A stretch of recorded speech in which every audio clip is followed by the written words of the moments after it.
Et ben c'est parti. Écoutez, je pense qu'on peut commencer cette petite conférence. UX Design sonore, je vais commencer par une petite présentation de Flupa, remercier les gobelins qui nous accueillent ici, que vous devez connaître. Au pire, il y a une petite présentation. Flupa, est-ce que vous connaissez? Est-ce qu'il y a des nouveaux? Est-ce qu'il y a des personnes qui découvrent? Et est-ce qu'il y a des personnes pour qui c'est la première fois? Ok. Ah oui, il y a quand même du monde. Vous avez découvert comment?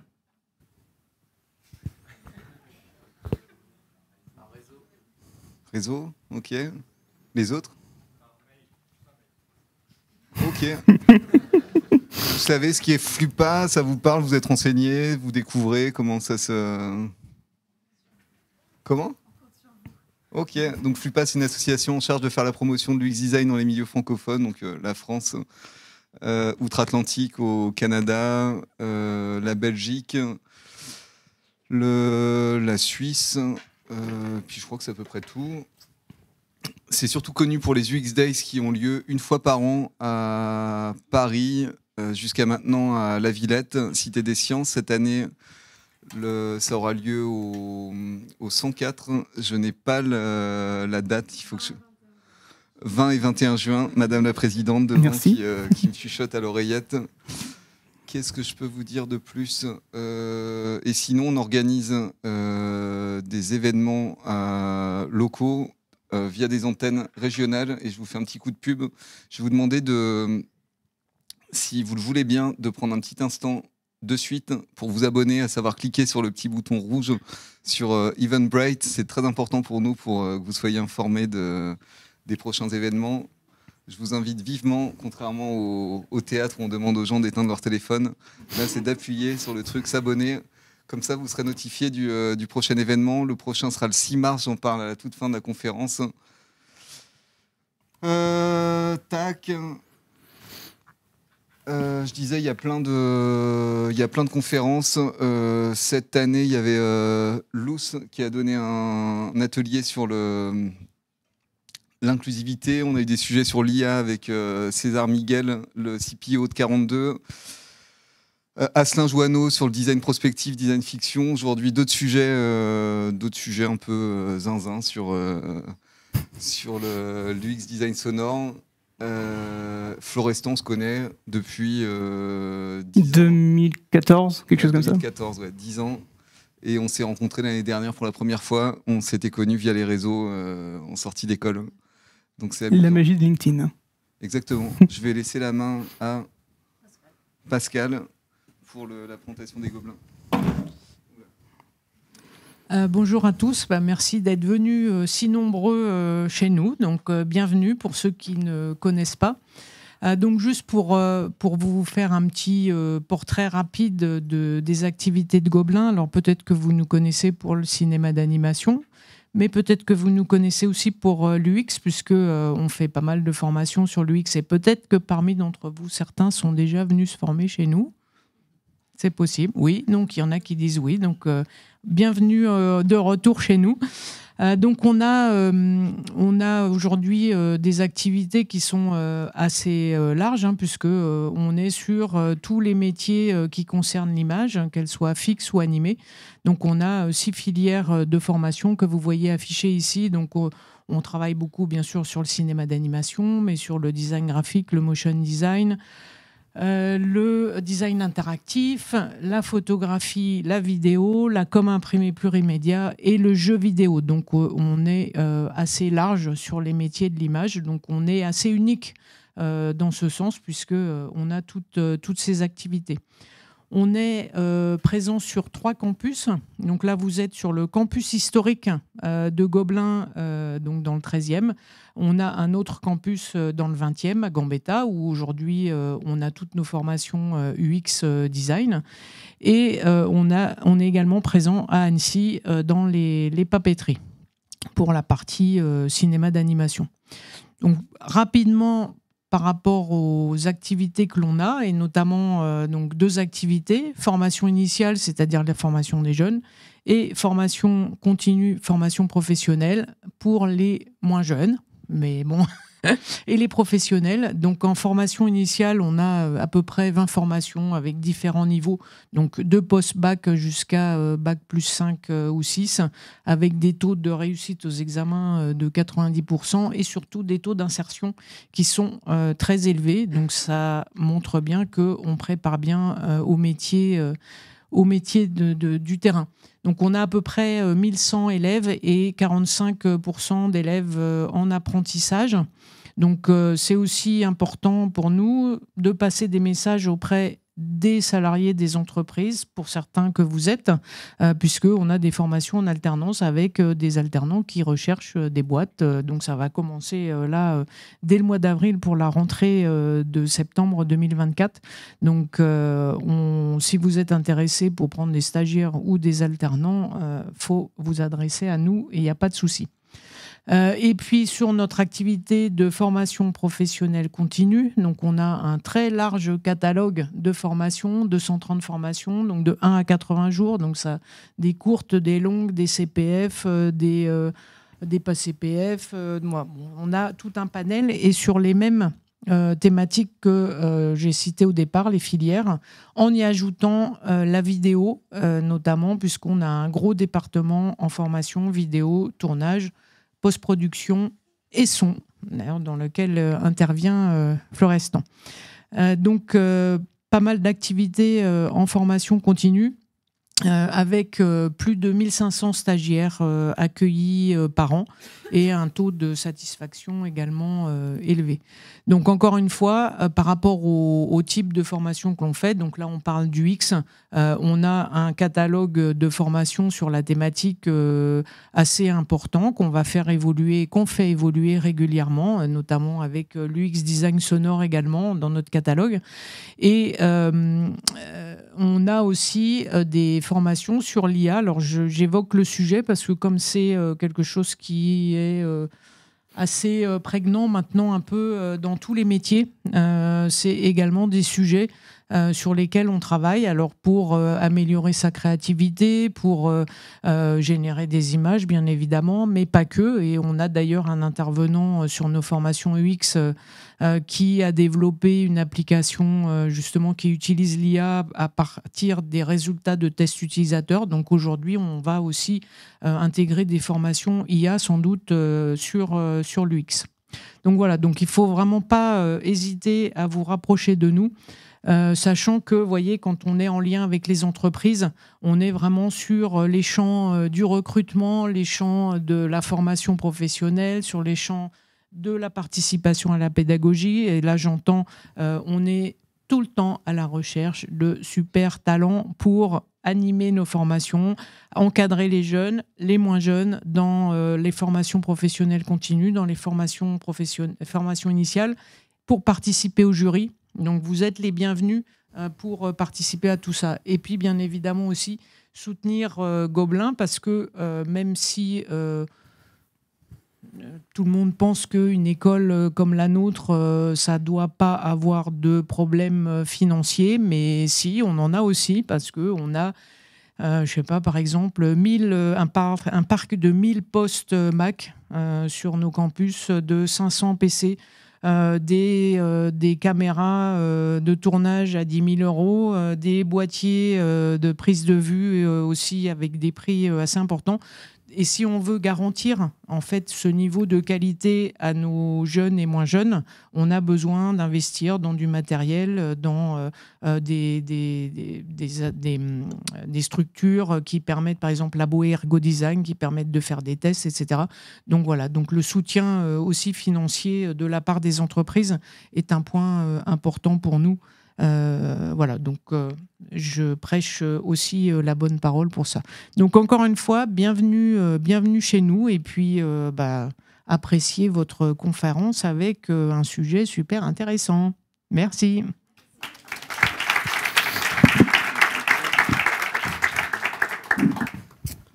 Ok, bon ben, vous pouvez remercier. Attends, je peux rapprocher l'ordi.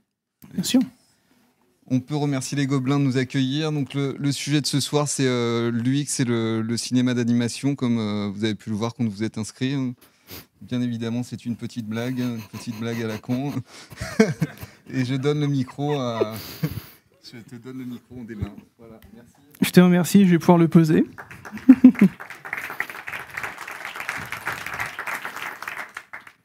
Bonjour à toutes et à tous. Merci au Gobelin de nous accueillir. Merci à Flupa pour l'organisation aussi, pour m'accueillir et puis aussi pour cette présentation. Ça fait chaud au cœur. Alors, qui parmi vous connaît l'UX sonore? Il y en a quelques-uns, c'est trop bien. Ok. Et toi, je sais. Ok, parfait. Donc, je me présente. Florestan Gutiérrez, je suis UX Design Sonore.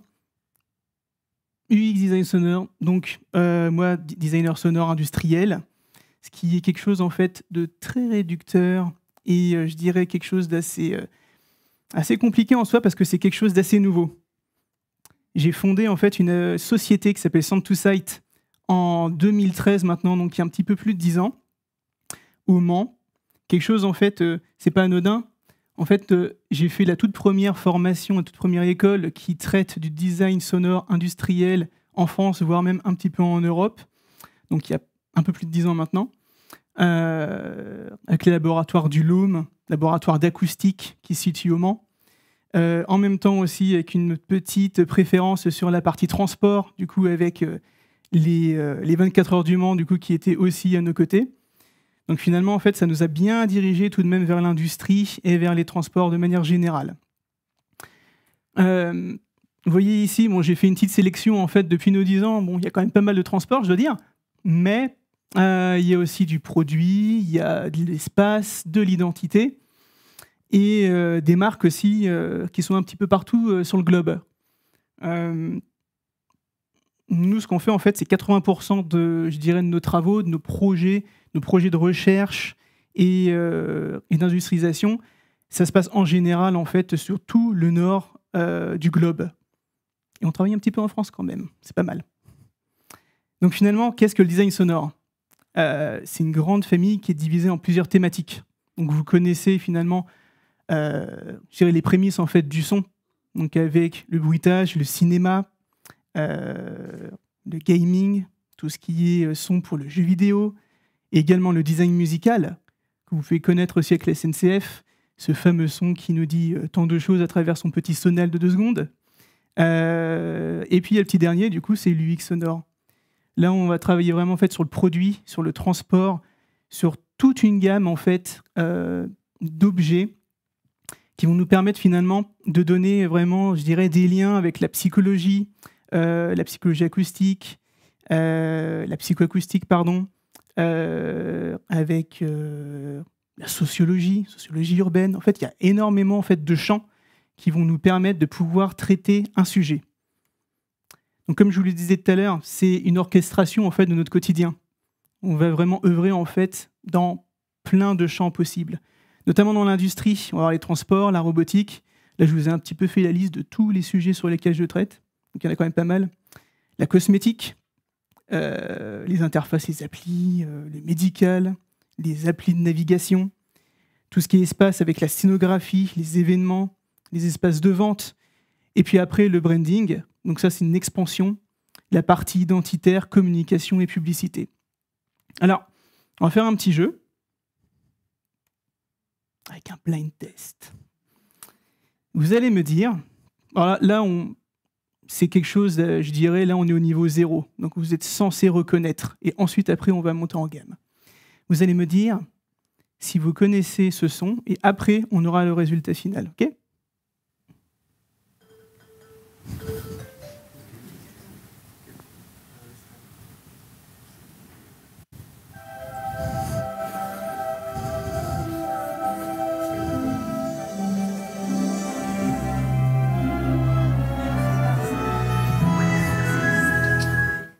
Ça a bercé votre enfance, normalement.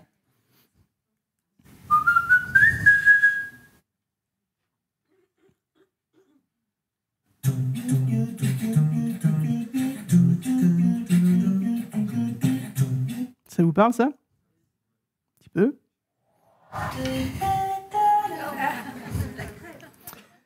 Les retards.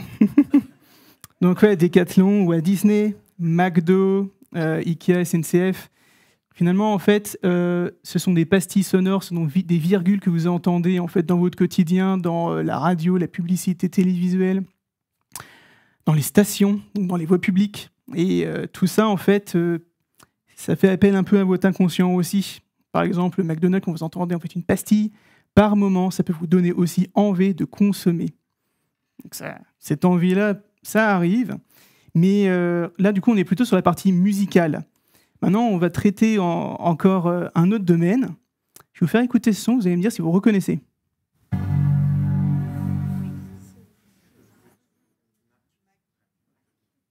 Bon, en même temps, j'en ai un, donc j'ai un petit peu donné le truc. Mais c'est pas qu'une idée, c'est pas qu'une intention en fait par rapport à une image de marque, mais il y a aussi un usage derrière. Là, il y avait la notion de démarrage, donc il y a identité sonore de marque plus cas d'usage associé. Le deuxième.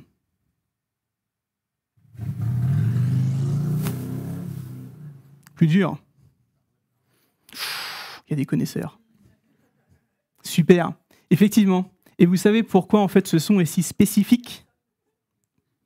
Parce qu'en fait, les gens du coup qui ont conçu cette sonorité, ce son intrinsèque au moteur, l'appellent le potato sound. Parce que ça fait potato. Rien de plus. Et le suivant.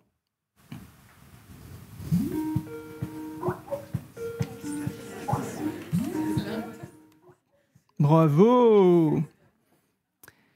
Donc il y a une identité derrière avec sa tessiture, avec sa rythmique, la douceur aussi dans la texture du son, de la mélodie. Et en même temps, à travers cette sonorité-là, il y a également le fait qu'on connaisse en fait l'appel. Donc ça, c'est aussi quelque chose qui est intéressant, c'est qu'on arrive à reconnaître Skype, alors qu'en fait, c'est lié à un appel reçu. Alors maintenant, je vais vous parler de perception et de contexte. On va aller un petit peu plus loin, en fait, dans la manière dont on perçoit les choses dans notre quotidien et ce que ça signifie. Là, je vous montre en fait des échelles de passerelles vers les émotions. C'est assez intéressant en fait de voir que ici, vous voyez, vous avez tous les sens. La vue, l'ouïe, l'odeur, le toucher, et également le goût. Avec la partie visuelle, vous avez un rapport frontal, ce qui est normal. Vous voyez un objet, vous imaginez pas grand-chose, parce qu'en fait, vous avez tout de suite l'information qui est donnée. Par contre, si vous regardez l'ouïe, l'odeur et le toucher, là, ça va donner moins d'informations. Votre inconscient, en fait, va se mettre à travailler, et vous allez avoir un imaginaire qui va se créer via ce phénomène et l'impalpabilité. Je vais y arriver, avec les données impalpables. Ouais. Et nous, on va travailler là-dessus, en fait. Quand on fait du son, des fois, on utilise des textures, des sonorités, en fait, d'un tout autre domaine pour le recontextualiser, pour d'autres phénomènes ou pour donner, en fait, d'autres cas d'usage. Ça qui est intéressant. Par la suite, il y a aussi cette notion de comportement. Notamment, en fait, sur les actes d'achat. Si vous êtes, par exemple, j'en sais rien, chez un H&M, un Pinky, ça existe encore, je ne sais plus, ou autre, finalement, vous allez avoir des musiques qui vont être assez rapides, un tempo rapide, pour en fait donner l'envie de consommer, d'acheter vite. Ce qui sera totalement différent, en fait, si vous allez chez un Dior ou un Louis Vuitton. Vous n'allez pas avoir la même notion, le même type de playlist, la même tessiture, en fait, dans la musicalité. Finalement, en fait, on est un peu conditionné par le son. La musique, les ambiances. Alors, ça va bien plus loin que ça. Ça va même en fait jusqu'à la perception gustative. Mais pour que ça fonctionne, j'ai un petit exemple en fait avec notamment les chips Pringles, et c'est une étude qui m'a toujours étonné. C'est notre capacité en fait à analyser avec différents sens une expérience qui soit unique. Et comment ça marche, notamment pour les chips Pringles. Il y a une étude qui a été faite où en fait vous avez différents participants, des gens qui venaient en fait déguster ces différents chips. Finalement en fait c'était la même chips qui provenaient du même paquet. Elles étaient disposées sur une table, vous en aviez une vingtaine. Vous aviez un micro disposé devant chacune de ces chips, un casque audio et un ingénieur du son derrière. Et ce qui s'est passé finalement, en fait, c'est que la personne qui devait goûter les chips devait dire sur une échelle de 1 à 10, finalement, en fait, quelle était la plus fraîche, la plus croustillante. Ce qui était drôle, c'est que plus on avançait en fait sur le tas de chips, plus les participants trouvaient que les dernières chips étaient vraiment intéressantes, plus fraîches, plus croustillantes.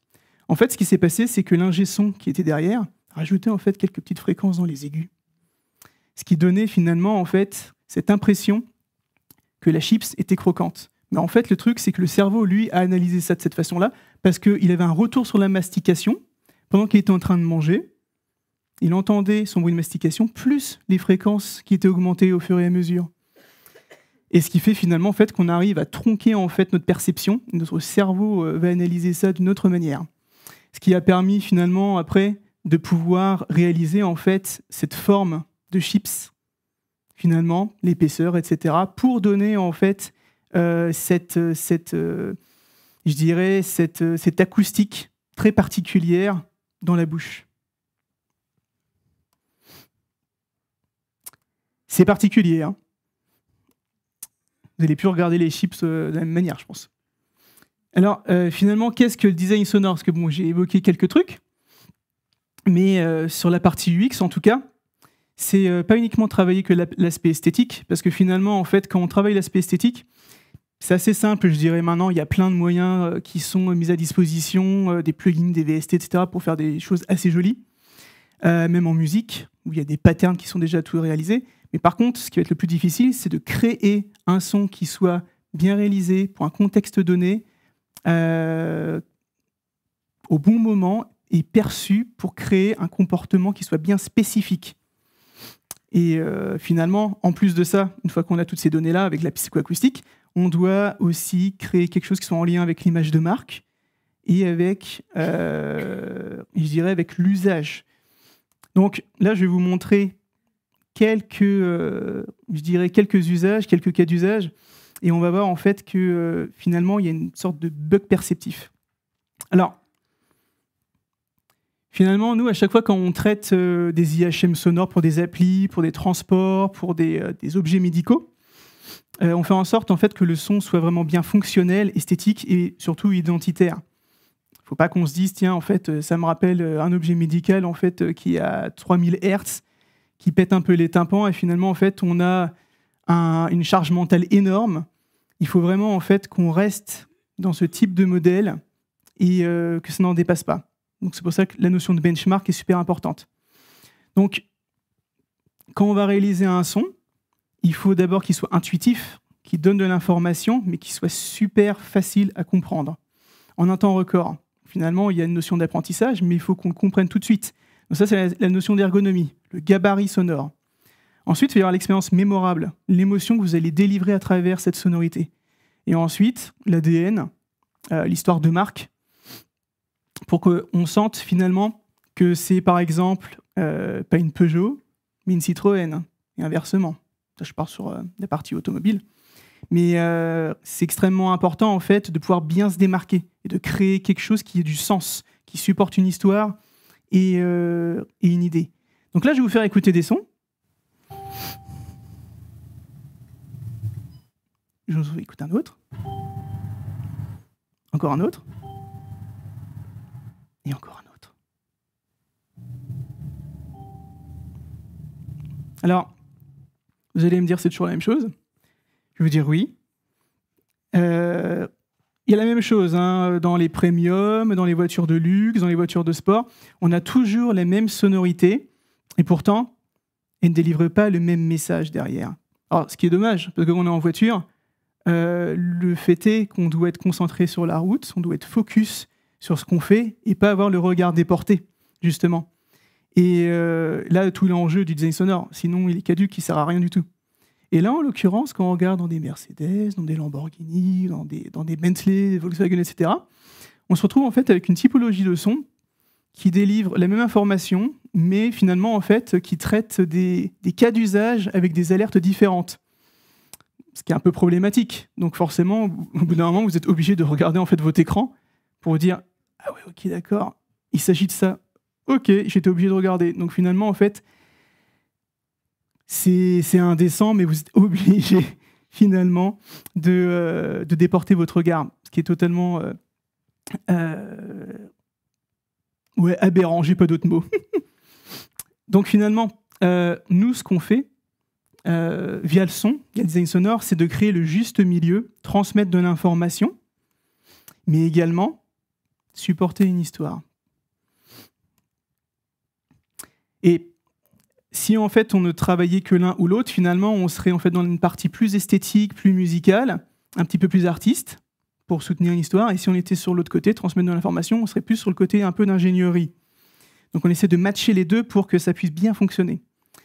Et tout à l'heure, je l'avais évoqué sur les becs perceptifs, entre les sens, etc.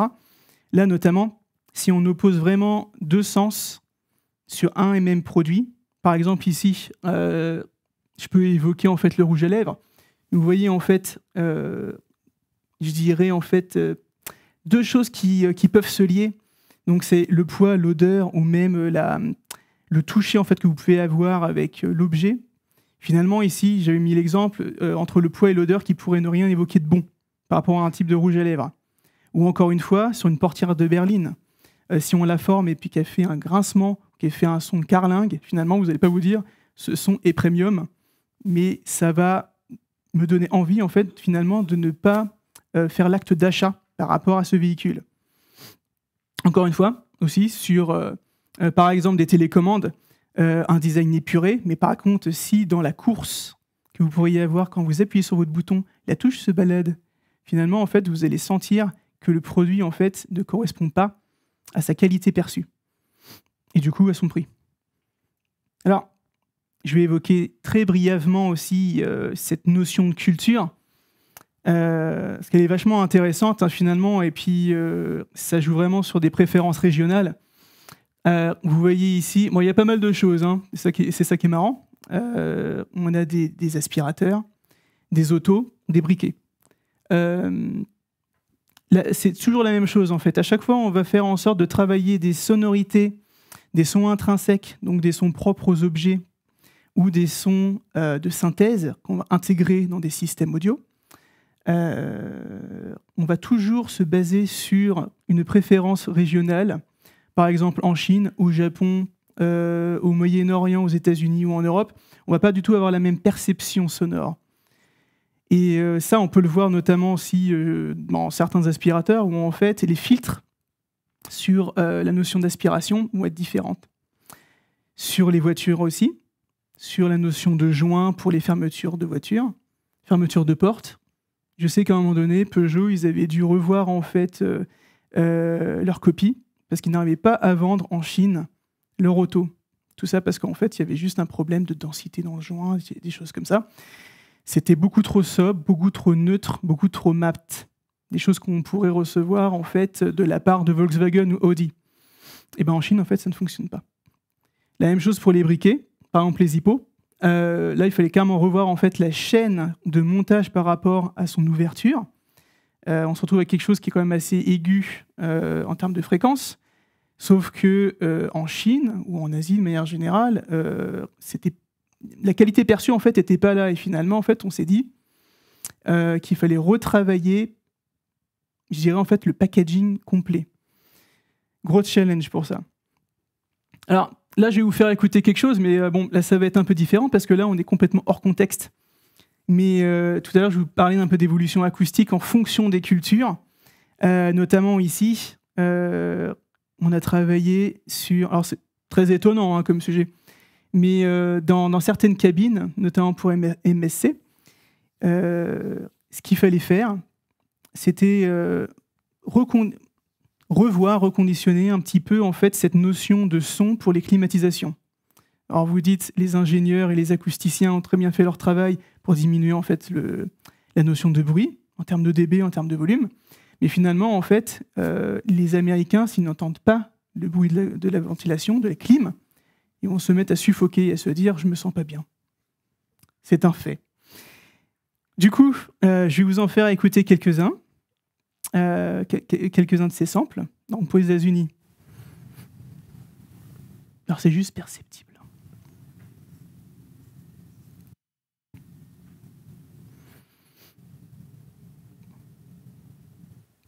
l'Europe,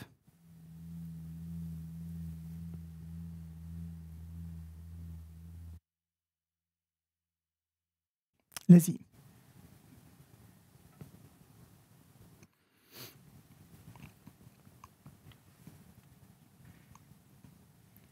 Alors, juste perceptible, hein, je disais. Ce qui est drôle, en fait, c'est que là, je vous fais écouter comme ça, hors contexte. Du coup, vous pouvez vous dire, ah ouais, non, mais ce type de sonorité-là, moi, ça me va pas, c'est vraiment du bruit. Sauf que nous, quand on a fait les écoutes in situ avec les commanditaires, on est rentré dans une cabine, ils ont dit, OK, faites-nous écouter, en fait, les différences et les préférences, finalement, par région. On a dit, mais en fait, vous êtes déjà dans l'expérience. Et en fait, ils s'en étaient pas rendus compte, parce qu'ils ne s'y attendaient pas. Et du coup, après, on a coupé le son, on fait ah oui, effectivement, du coup, il y a un total changement, on a vraiment quelque chose de très silencieux. Mais du coup, ces petites zones exploratoires étaient assez intéressantes. Alors, là, j'ai parlé de sons de ventilation, de clim, etc. C'est pas, je dirais, c'est pas super excitant. Mais je dirais un domaine où là, on excelle un petit peu plus, c'est sur le domaine des transports. Là, ce qu'on a fait, en fait, c'est que vous avez bien vu, enfin, je pense que vous avez entendu avec les voitures électriques, notamment avec les Renault Zoé, c'est les voitures qui sont les plus vendues en Europe. Vous entendez ce fameux son qui est censé, en fait, vous dire qu'elle est derrière vous dans une zone piétonne ou des choses comme ça. Finalement, en fait, nous, ce qu'on a essayé de concevoir avec les grands groupes, c'est d'avoir finalement, en fait, un son de base iconique et finalement, en fait, de le diviser, de le décliner en fonction des régions.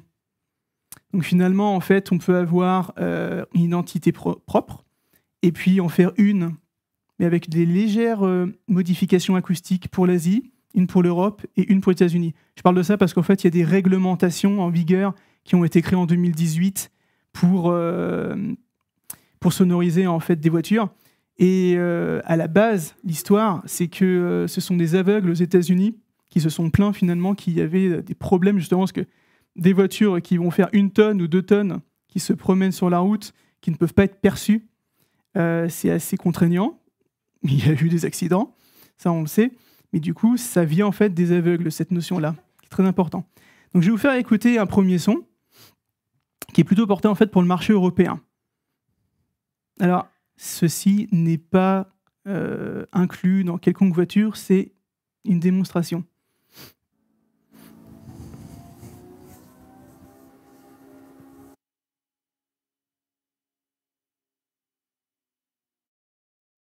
Vous avez retenu la tessiture. Je vais vous faire écouter maintenant celui pour les États-Unis qui est un petit peu plus puissant, un petit peu plus fort.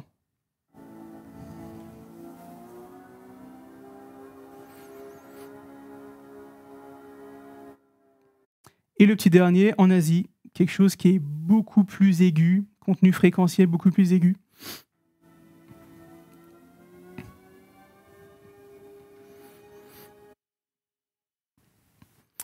Bon, une fois que c'est intégré dans un véhicule, on fait bien attention quand même que ça fonctionne avec les normes, qu'il y ait des effets de masquage, etc., pour bien que ce soit perçu dans l'espace public. Certaines fréquences également, on fait en sorte aussi que ce ne soit pas dérangeant dans l'espace public, parce que c'est des espaces publics qui sont partagés.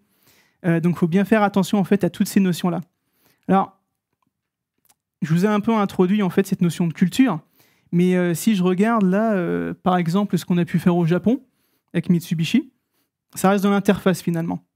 Même si c'est embarqué en fait dans une auto, nous c'est un petit peu notre petit domaine où on est bien travaillé dans la voiture parce que finalement en fait c'est un champ de recherche qui est bourré de capteurs où on peut travailler énormément de choses. Finalement maintenant les voitures ça devient un peu des salons sur roues. C'est ça qui est intéressant. Donc si je vous fais écouter un peu un son d'accueil pour le marché asiatique, du moins japonais, ça donnerait ce genre de choses. Une connexion, une erreur, un démarrage et une demande pour regarder la route. Et finalement, une alerte. Ce qui était intéressant ici, c'était le fait de travailler sur un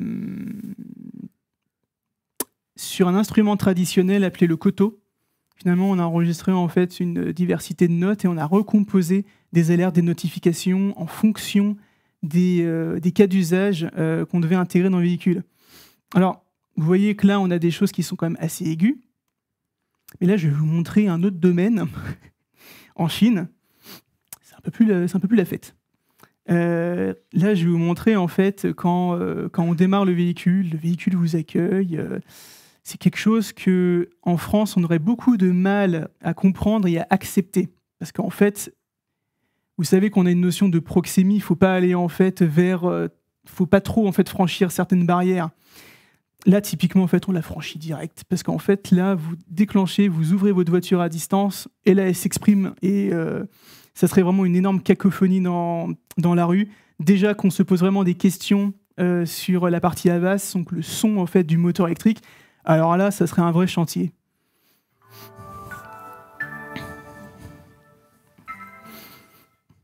Donc, elle est contente, elle vous accueille. Et là, elle vous dit au revoir.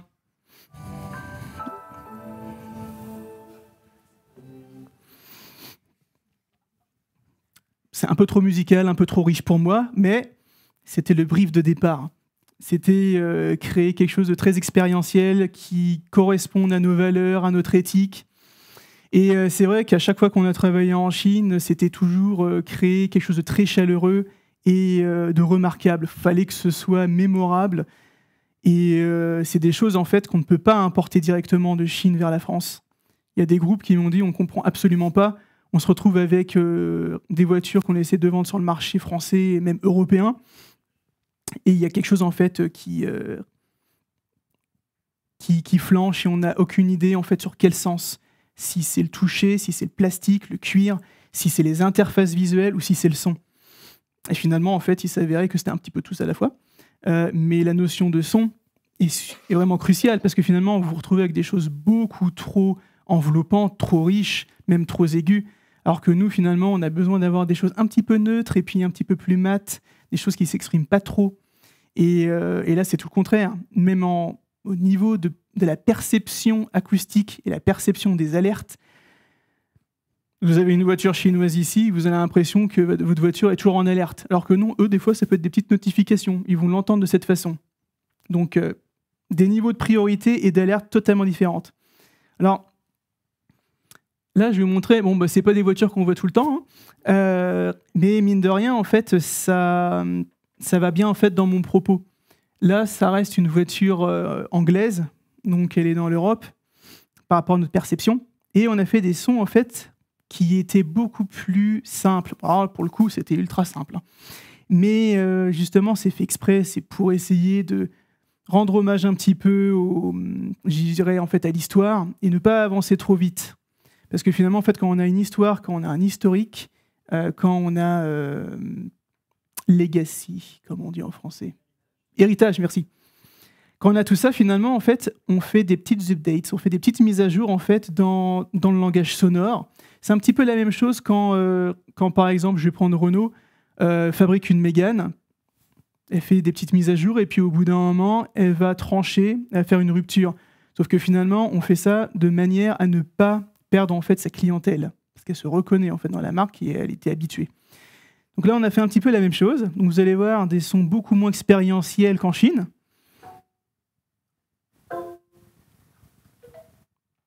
Le plus expérientiel, je dirais, c'est quand on est en mode électrique. Ouh, on va pas très loin. Donc c'est assez sobre, hein, finalement. Alors, aux États-Unis, on essaie de faire des choses peut-être un peu plus puissantes, comme je l'ai évoqué tout à l'heure.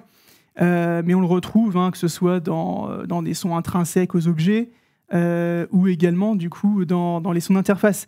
Là, je vais vous montrer, par exemple, un son de welcome, d'accueil. Un peu plus puissant, un peu plus dans les basses, quelque chose en fait qui s'exprime vraiment. Donc là, je vais vous mettre un petit son d'alerte pour la ceinture de sécurité. Son de validation. Voilà. Mais finalement, vous voyez en fait que vous arrivez à comprendre en fait la logique qui est derrière chaque son, parce que finalement, en fait, vous avez tous et toutes un ordinateur. Par exemple, quand vous pluguez ou unpluguez une clé USB, ça fait touting, touting. En fait, c'est des choses qu'on va se réattribuer, qu'on va utiliser et qu'on va remodeler, qu'on va resculpter. Le son, c'est de la matière brute et en fait, on sculpte. C'est la même chose en fait que la sculpture. Pareil ici pour la Turquie.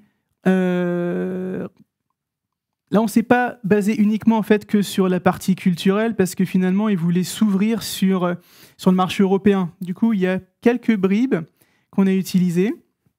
On n'a pas utilisé des tierces d'octave, etc. Au début, c'était ça. Mais finalement, on a essayé de lisser pour que ce soit plus en lien avec la partie européenne. Mis à part pour l'accueil.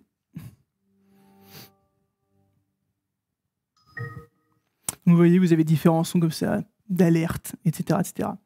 Alors, là, c'est un sujet qui est un petit peu plus compliqué en soi. C'est sur la partie autonome. Alors, c'est compliqué. Je me fais un gros pavé sur les transports, puis après, je vais passer à autre chose.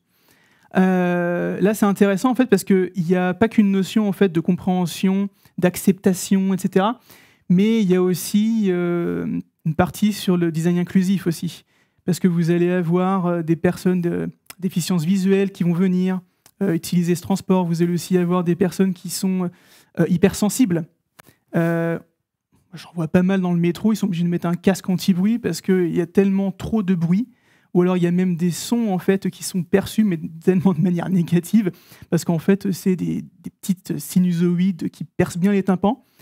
Et finalement, en fait, c'est tellement mal foutu, j'ai envie de dire, qu'on entend un bruit, c'est une alerte, mais finalement, en fait, vous avez une annonce vocale, mais en fait, on va louper les 3 premiers mots. Donc finalement, le design sonore est pas bien conçu. Là, ce qu'on a essayé de faire, c'est de créer un parcours utilisateur, donc un vrai accompagnement de l'ouverture de portes, l'accueil, un démarrage, une prévention, etc., etc. Et la même chose du coup aussi pour la partie extérieure, mais pour les piétons. Ce qui est assez intéressant en soi parce que quand vous avez ce genre de véhicule-là sans conducteur, vous ne savez pas du tout en fait à quel moment l'engin va se mettre à démarrer, s'il va s'arrêter parce qu'il y a une personne qui est en face. Vous n'avez aucune idée de comment fonctionnent les capteurs finalement. Donc là, je vais vous faire écouter juste quelques sons. Je ne vais pas vous faire tout écouter, mais quelque chose de chaleureux. Et je vais vous faire écouter son miroir. Je vais vous faire écouter aussi, par exemple, un petit son pour évoquer le fait en fait qu'il y a un problème matériel. Alors c'est intéressant parce que là, en fait, ça veut dire, c'est même rigolo, mais en fait, ça veut dire finalement que le véhicule va s'arrêter et hop, il se met sur la chaussée. Mais en fait, c'est juste des sons, c'est un peu mémotechnique pour apprendre de manière assez rapide, de manière que ce soit assez efficient. Donc là, j'ai parlé un peu d'inclusivité, j'ai parlé aussi de la place de l'objet dans la ville, mais il y a des sujets un peu plus touchy. Notamment avec la SNCF. Donc là, on a fait un projet qui était assez intéressant en soi, parce qu'il fallait travailler sur plein de choses. Il y avait un peu trop d'éléments à prendre en compte. Le fait de rassurer en fait les utilisateurs, les usagers, la notion d'information, et créer aussi une expérience qui soit vraiment optimisée. Alors, là, je vous ai mis des petits tableaux. Vous pouvez voir, en fait, ici, il y a plein d'icônes. Alors, ce qui est intéressant ici, c'est qu'on essaie de cartographier l'ensemble des villes, parce que finalement, en fait, là, on a travaillé sur la ligne RER-E. Je ne sais pas s'il y en a qui la prennent. Est-ce qu'il y en a qui la prennent? D'accord, ok. Ah ouais, ok. Ça marche. Donc, vous avez certainement dû entendre certains sons. Des fois, ça fait marrer. Des fois, ça peut être agaçant. C'est pas faux. Non, je rigole. Mais en fait, l'idée en fait dans ce travail-là, c'était de pouvoir cartographier et de savoir en fait d'un point de vue soit industriel, soit artistique, soit lié en fait à la nature, à son histoire, au côté urbain et professionnel. Finalement, en fait, de voir qu'est-ce qu'on pouvait aller dénicher finalement en fait dans ces stations, dans ces villes ou dans ces villages que le RER traversait d'ouest en est. Ce qui n'était pas une chose si facile que ça, en soi. Donc, on a dû travailler avec, je dirais, une méthode et une certaine flexibilité aussi. Mais le but du jeu, c'était de pouvoir jouer sur l'anticipation pour un débarquement, pour rassurer aussi les usagers et puis essayer d'aider aussi par l'inclusivité. Parce que finalement, quand vous avez des aveugles, comme je disais tout à l'heure, ou des gens en déficience visuelle, ou encore une fois, je dirais des gens qui sont hypersensibles, il leur faut des codes aussi pour détecter dans quel endroit ils sont. Et si finalement, en fait, ils ont juste pas la vue, ou alors ils ont un casque anti-bruit sur la tête, finalement, ils vont louper les informations vocales. Donc, ils ont besoin, en fait, d'avoir ces codes pour pouvoir se repérer dans l'espace. Donc, il y a beaucoup de texte quand même, mais je vais résumer. Ça passe, en fait, par une notion de benchmark, d'observation et puis aussi d'interview sur place, avant de pouvoir se mettre, en fait, dans le développement du son. Après, en fait, ce qu'on a dû faire, parce que sinon on sera en mode artiste, mais on a forcément dû faire des tests utilisateurs, des tests d'intégration, des tests d'écoute, des effets de masquage dans les rames. Mais ce qui est intéressant, c'est qu'on a vraiment fait un appel, en fait, au public, aux usagers, pour faire des écoutes sur les sonorités, sur les pastilles sonores de plusieurs villes, pour leur demander, en fait, leur avis et leur demander si, avec certaines questions, s'ils arrivaient à comprendre, en fait, le sens derrière le son. Ce qui est intéressant, parce que finalement, juste de créer une petite mélodie, finalement, ça ne veut rien donner. Ça ne veut rien dire en termes de plus-value. Mais si, par contre, y a un sens, que ce soit orienté vers l'histoire de la ville, sur l'art ou encore sur des valeurs géopolitiques, finalement, si c'est reconnu, c'était banco. Donc, je vais vous faire écouter un ou deux sons, notamment sur l'anticipation, finalement, avant d'avoir un quelconque sonal et puis le nom de la ville. Vous avez quelque chose qui est assez doux. C'est pas quelque chose de trop brutal qui arrive, ça arrive un peu en crescendo avec une petite enveloppe, en fait, de volume pour faire en sorte que ça arrive, mais de manière assez fluide. Pareil aussi quand vous arrivez à un moment donné à un carrefour où par exemple vous allez croiser une autre ligne, comme vous auriez finalement au métro, par exemple à République, vous allez avoir ce type de sonorité là. Donc un petit peu plus longue, un peu plus complexe pour se dire tiens, ici je peux bifurquer. Et on va avoir certaines sonorités un petit peu comme ça, par exemple pour la ville de Pantin, il y a eu ça qui a été proposé. Pour le Rassis.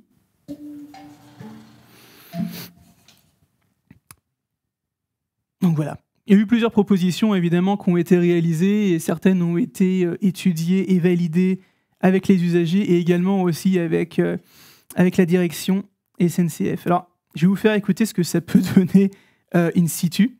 J'ai pas encore testé moi, mais il faudra que j'aille voir. Mais voilà, en gros, ça peut donner ça.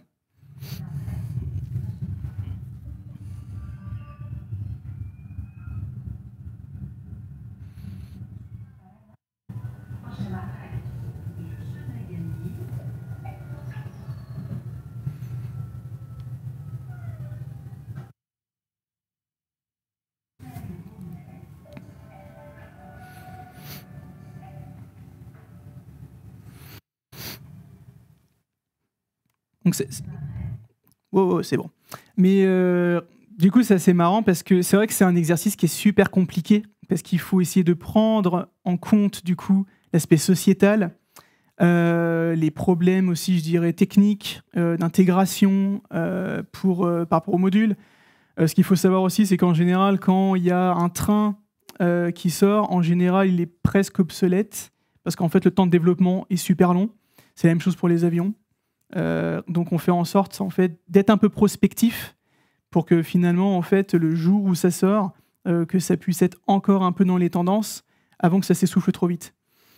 Le design sonore, c'est pas uniquement que réaliser des sons d'IHM pour alerter en un temps donné, etc., mais c'est aussi pour des notions de confort.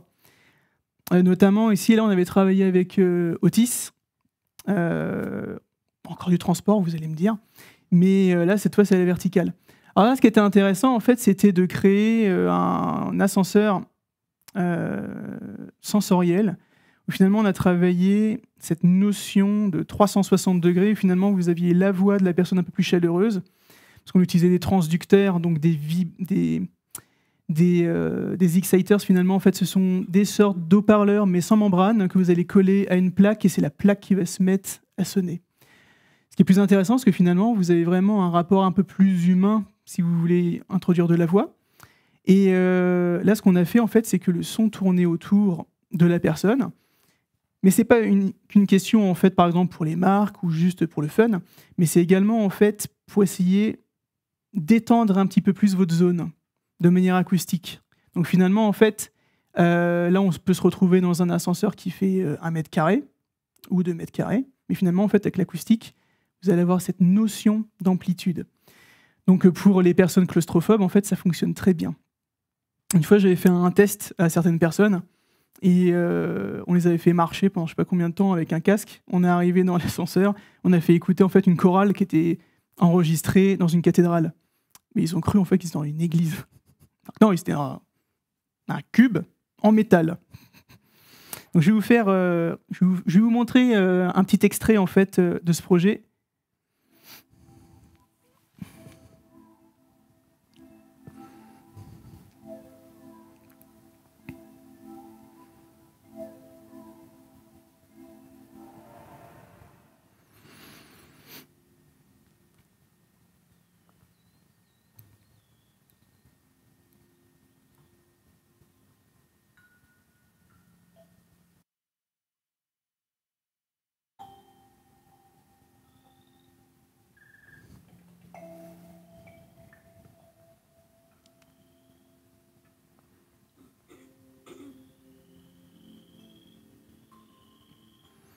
Vous en endormez pas. Hein.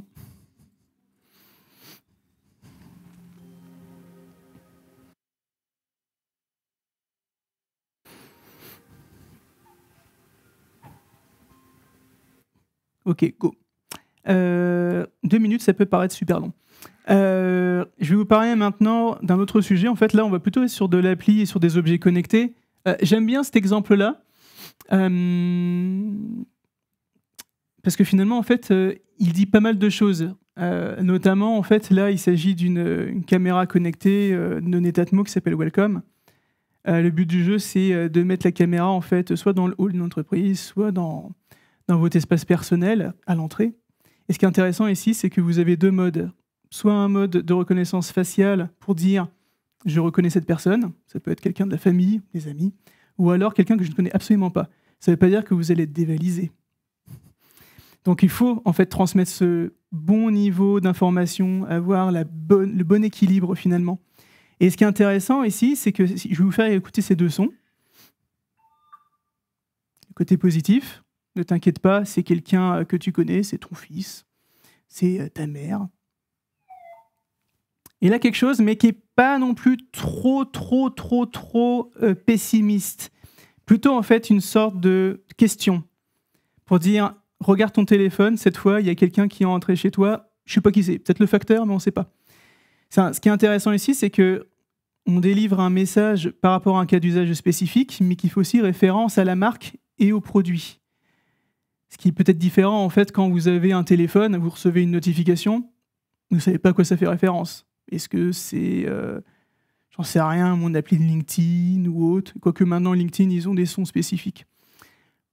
Mais finalement, en fait, des fois, vous avez des notifications qui sont mises en route, elles sont déclenchées, mais qu'un niveau 0, parce que vous ne savez absolument pas à quoi ça fait référence. Vous êtes obligé de regarder votre téléphone.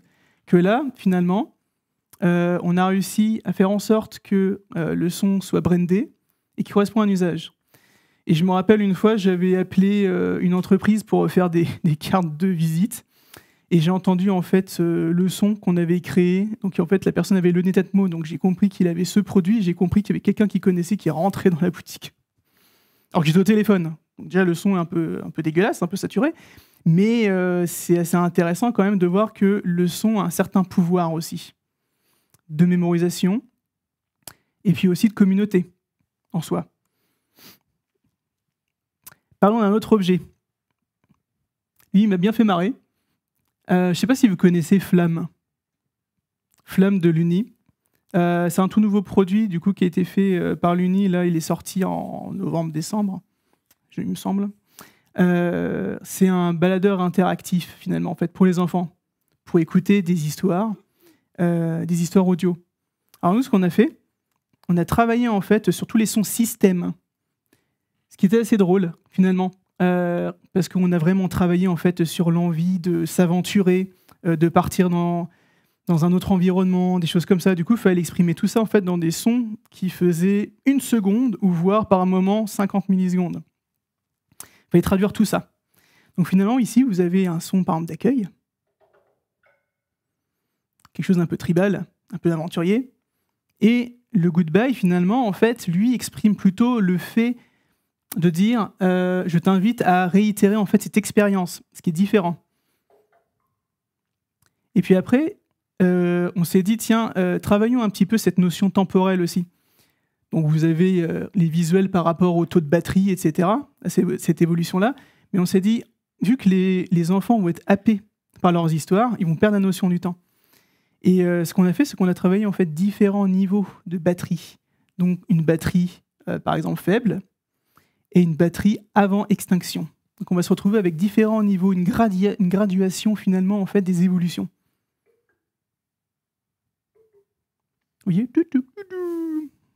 Ça rappelle un peu les R2D2 ou les choses comme ça. Mais ça qui est assez rigolo, en fait, c'est de travailler finalement en fait, des sons qui vont aussi peut-être reprendre par moment une sorte de mimétisme comportemental. Nous, on fait des onomatopées, on fait des choses comme ça. En fait, on va s'inspirer de ce genre de langage, je dirais. Alors maintenant que j'ai parlé des transports, des produits, d'un petit peu plein de choses, j'ai envie d'aller un peu plus loin encore sur cette notion de son, mais cette fois en fait à 360 degrés. Parce qu'en fait, le son d'un produit, faut qu'il soit révélateur, mais il faut qu'il soit aussi connecté à tous ces autres points de contact. Donc finalement, ici, je vais vous montrer 1 ou 2 exemples sur des designs à 360 degrés. Par exemple, ici, que j'en parle... vous pouvez très bien en fait avoir une notion sonore sur un objet quelconque, mais ensuite avoir par la suite tous ces points de contact comme les applis, le site internet, les interfaces, la radio, la télé, les showcases, etc. Finalement, en fait, avec une identité sonore propre mais déclinée.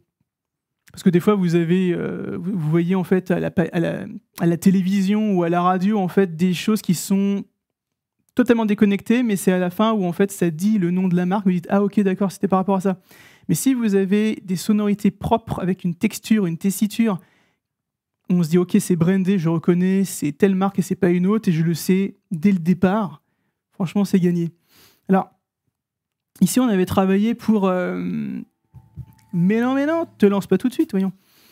Désolé. On avait créé en fait une ambiance sonore 360 pour la LIC. C'était assez intéressante en soi pour cette exposition et puis une soirée de vente.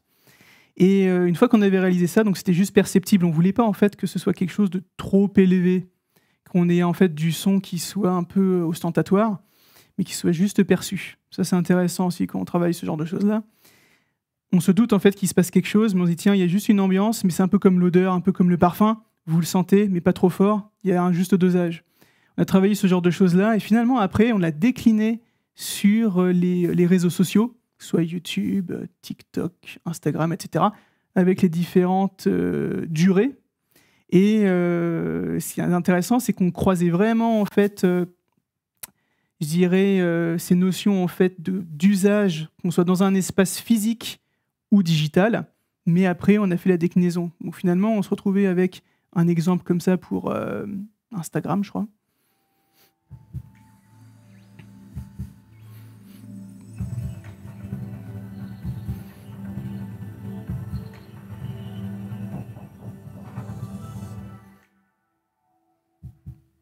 Donc avec un peu un effet de légèreté, de nature, jouer un petit peu aussi sur des éléments naturalistes.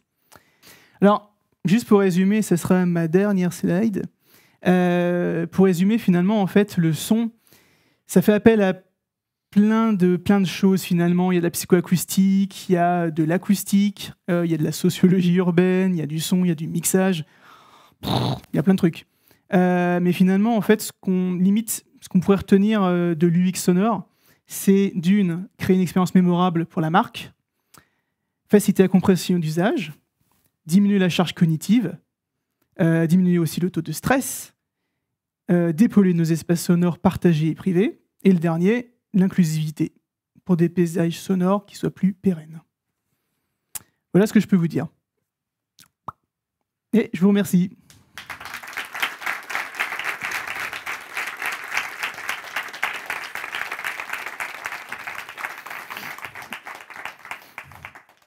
Je crois que j'ai un peu pété le temps, mais je ne sais pas, est-ce que vous avez des questions ou pas? Oui, attendez voir que je donne un micro. Tac.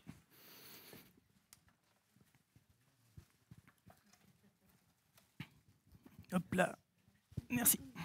Oui, j'ai pas compris entre la ville de Drancy et le Rincy où je suis. Quelle était. J'ai entendu la différence, Ouais. mais j'ai pas entendu ou compris comment ça avait été créé, cette différence, s'il y avait un rapport, parce que vous parliez juste avant de ce qui représentait la ville, l'aspect culturel, et bon, je n'ai pas senti ça dans les deux, enfin, où j'ai pas compris quel était le rapport entre la différence des deux sons et les différences des deux villes, en fait. Ouais. S'il y en a une, je sais pas si c'était conçu comme ça. Il y en a une, honnêtement, je sais plus, parce que ça fait longtemps qu'on a travaillé dessus. Oui, non, mais... Après, voilà, il y a dans 35 l'idée, quoi. stations. Après, pour donner juste des éléments en fait, de réponse, on a travaillé sur des thématiques, parce qu'en fait, par moment, c'était très difficile de pouvoir créer un sonel qui exprime en fait, vraiment en fait, l'histoire de la ville. Donc, des fois, en fait, c'est super difficile en soi. Des fois, il fallait revenir vraiment à 1 siècle ou 2 siècles pour voir en fait vraiment ce qui avait animé la ville à un certain moment. Okay. Donc il y a un côté aussi qui peut être historique. Okay. Des fois, c'est pas sur ce qui s'est passé il y a 20 ans, parce que des fois, il s'est pas forcément passé grand-chose. Du coup, on a vraiment voulu aussi donner, je dirais, des sortes d'énigmes, des choses en fait qui peuvent interroger aussi les gens.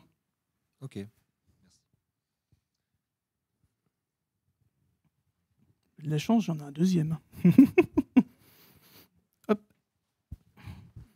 Merci. Bonsoir. Pour la personne. Ah, Non. je laisse la prio. Je ne sais pas qui là. Mais... Bonsoir. Est-ce que vous pouvez préciser la différence entre le UX design sonore et le sound design? En fait, l'UX, c'est, je dirais, c'est un petit peu la petite sœur du sound design, parce que finalement, en fait, comme j'avais évoqué au démarrage, on a pas mal en fait de choses qui existent avec le bruitage au cinéma, le sound design pour la gamification, pour les jeux vidéo. Il y a quoi d'autre? Jeux vidéo. On a le cinéma. Du coup, c'est un rapport en fait à l'objet, du son à l'image, par exemple. Et puis nous, l'UX, c'est vraiment porté en fait sur le produit ou même sur de l'interface utilisateur. Donc la notion d'expérience dans un contexte d'usage au quotidien. Mais dans ce cas-là, dans les publicités de voitures, il n'y a pas d'expérience utilisateur. On est dans le c'est différent. Là, c'est pour la publicité, c'est vraiment du marketing sonore et c'est du design musical. Tout à l'heure, ce que j'ai évoqué, j'ai parlé en fait d'une notion de 360 sur tous les points de contact. En fait, nous, ce qu'on essaie de faire, c'est de partir du produit, donc de l'objet qui est utilisé par l'utilisateur, et de faire une expansion après sur la partie communication. Donc forcément, en fait, ça se rejoint un petit peu. On a une partie UX et une partie marketing sonore qui prend en compte le sound design. En termes de technique, ça va être les mêmes logiciels, ça va être les mêmes sons, ça va être les mêmes. C'est juste l'utilisation, la finalité. Oui, c'est le médium finalement, et puis ce qu'on veut en faire. Parce qu'il y a des choses qui vont être interactives avec l'UX et elles vont pas forcément être interactives. À la télévision, en fait, on a un médium, c'est déclenché, on le regarde. Et quoique, maintenant, il y a quand même pas mal de choses qui sont expérimentées dans les centres commerciaux, notamment, où il y a de l'interactivité, même si c'est du marketing sonore et du musical. Il y a des choses qui commencent quand même à se faire valoir, qui sont assez intéressantes. Mais de manière générale, l'UX, c'est vraiment sur du produit. Et le design musical, je dirais, c'est plus une partie pour la marque, mais vraiment des pastilles sonores que vous allez entendre comme la SNCF. Ça, c'est du marketing sonore. Merci. Du coup, merci pour la présentation. Est-ce que vous avez eu l'occasion de travailler sur plutôt du design de service? Je pense notamment dans le secteur culturel et typiquement les festivals, parce que j'imagine qu'il y a pas mal de problématiques qui peuvent émerger, que ce soit au niveau marketing, mais aussi sur place, quels sons on va diffuser à quel endroit, en sachant qu'il y a la composante musique derrière. Je vais aller assez large. On a fait en fait de l'événementiel pour des villes. Je sais pas si j'ai des trucs là-dedans. Je reviens au démarrage. Mais en fait, oui, globalement, on a déjà travaillé en fait pour de la scénographie, pour le milieu culturel. C'est un autre pan, je dirais, qui est pas franchement en fait en lien avec l'UX, mais on se sert en fait de nos techniques pour pouvoir diffuser du son avec des technologies aussi de diffusion dans des espaces type musée, salle d'attente, des choses comme ça, même pour de la signalétique également. On a fait pas mal pour, par exemple, des centres commerciaux, des choses comme ça. Et du coup, vous retrouvez des problématiques qui sont relativement communes par rapport à celles que vous pouvez avoir via des produits, par exemple, pour l'automobile? Je dirais que c'est pas la même problématique en soi, parce que là, on va parler par exemple de flux. On va parler aussi de temps d'attente, par exemple pour admirer une œuvre ou alors pour patienter, pour connaître en fait où se situent certaines zones. Je dirais que c'est quelque chose qui est en marge, mais forcément il va y avoir quelques points de méthode qu'on va reconnaître à travers l'UX. Ouais. Ok, merci.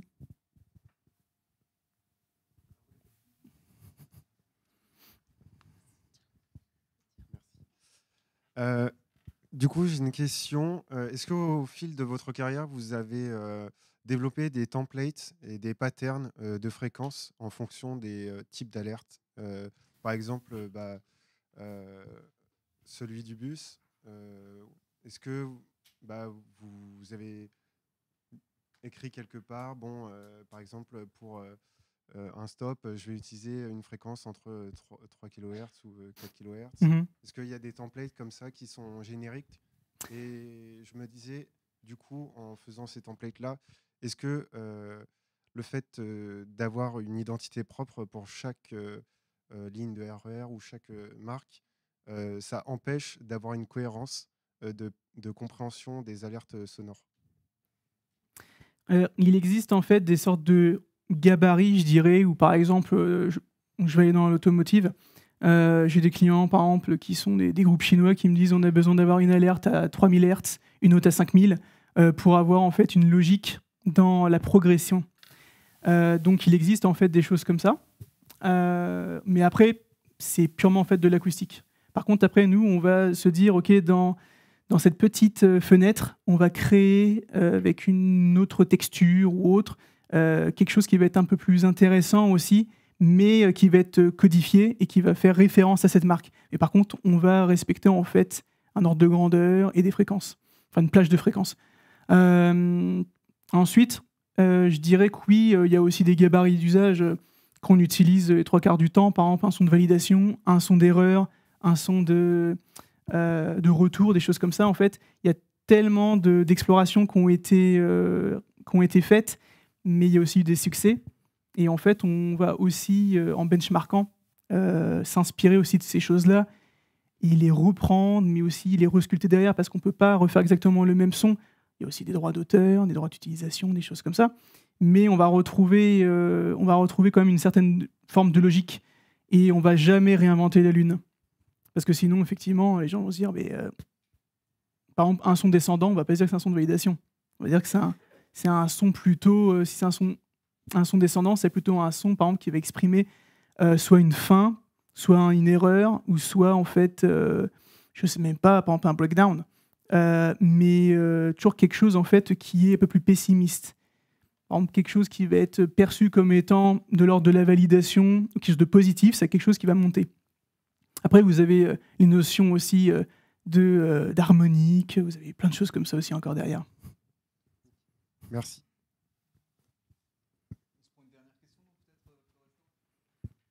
Ouais, ça marche.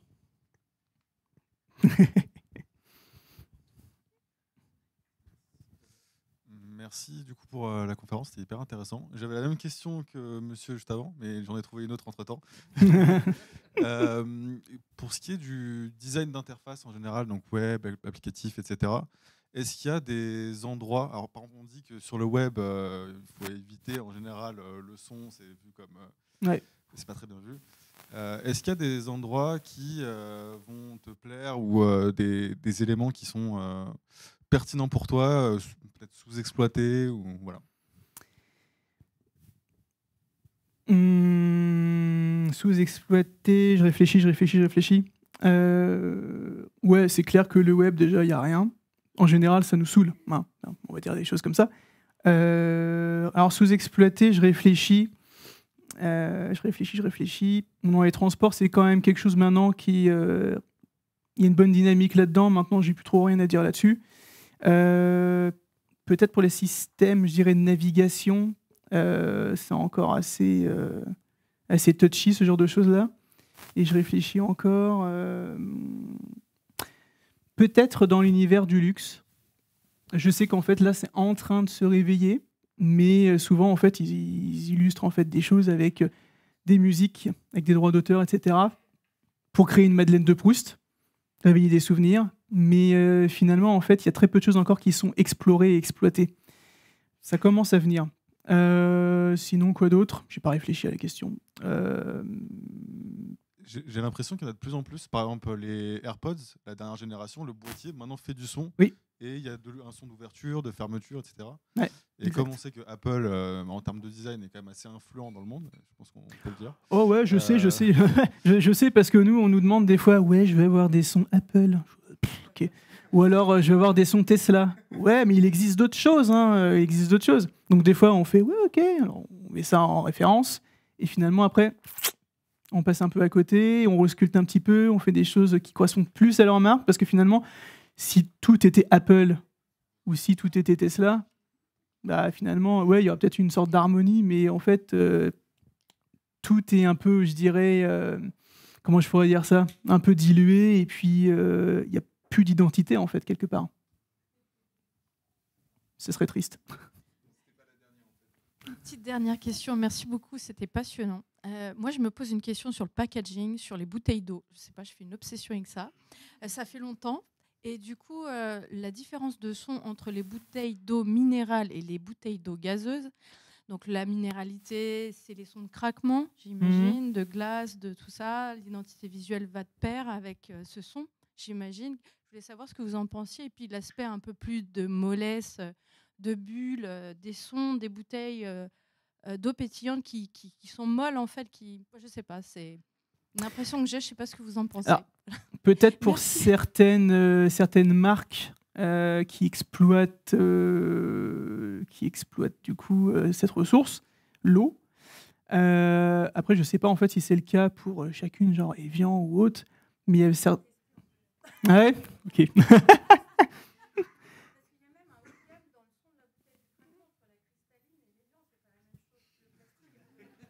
Ouais, mais c'est possible, mais de manière générale, en fait, dans certains packaging, il y a des choses qui sont traitées acoustiquement pour l'ouverture, des choses comme ça. Même pour, il y avait un truc qui était même breveté, c'était les boîtes de conserve, une espèce de bloc. Et en fait, ça a une indication, ça donne en fait un usage derrière.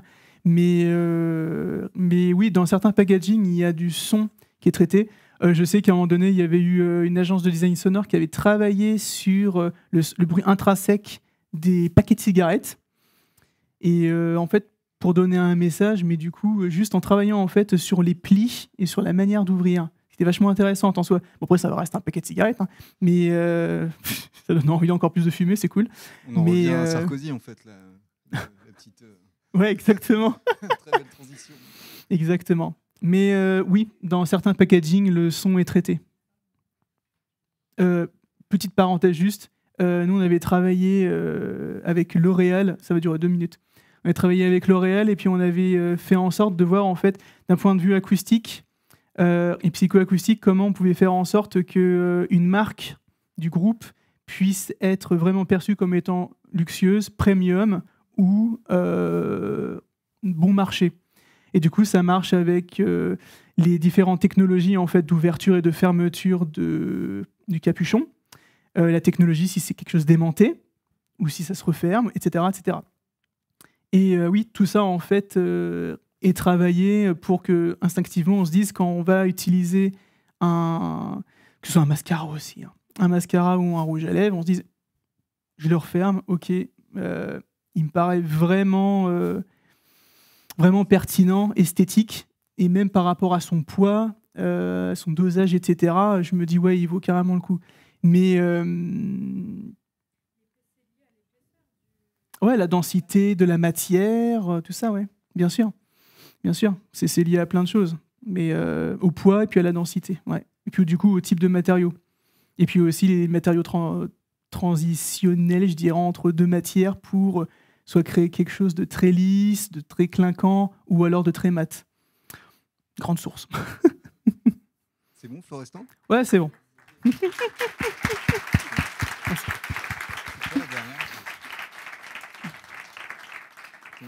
Attends. C'est tac, ici. Hop, hop. Tac. Juste avant qu'on aille se goinfrer au buffet qui est tout au fond, je fais une petite page de pub. Toujours pour vous redemander de vous abonner. Qu'est-ce qu'il y a ? Il faut suivre exactement. Je fais un petit coup de pub pour le prochain événement qui aura lieu le 6 mars chez Echo. On parlera du X-Writing. C'est une table ronde que j'animerai. Le sujet, c'est on parle d'inclusivité. Finalement, si on le pratiquait, on met des gens qui font presque le même job, mais sans avoir le même titre. Qu'est-ce que ça fait ? Pourquoi pas des chocs à pic ? C'est ce qu'on tâchera de voir durant cet événement. Je vous montre un avant-goût. Tac. Ce sera dispo lundi, normalement, la billetterie. Bon, je passe vite. Et puis, je crois que c'est à peu près tout. Et je pense qu'on peut y aller. Merci de votre présence.